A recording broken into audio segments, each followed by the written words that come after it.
سلام دوستان عزیز، امیدوارم خوب و سلامت باشید.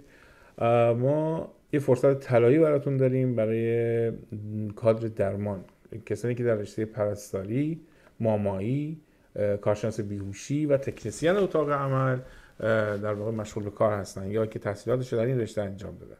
این دوستان در صورت داشتن مدرک زبان B2 آلمانی و سن زیر 40 سال میتونن به همراه اعضای خانواده شامل همسر و فرزندان در این مسیر به یک پوزیشن شغلی خیلی خوب در بیمارستان برسن. نکته اول که هیچ هزینه‌ای برای این افراد نداره، میتونن در دایرکت پیام بدن، تماس بگیرن با ما و من جزئیات براشون توضیح خواهم داد. زمان محدوده، یادتون باشه.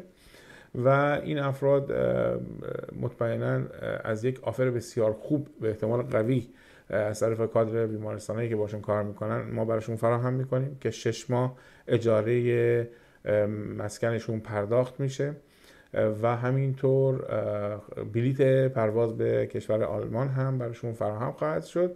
بنابراین این دوستان در صورت تمایل این بخش کادر درمان هر چی سریعتر به ما پیام بدن تا از این فرصت محدودی که داریم بتونیم این سرویس ویژه رو خدمت این بزرگواران باشیم. براتون آرزوی موفقیت دارم.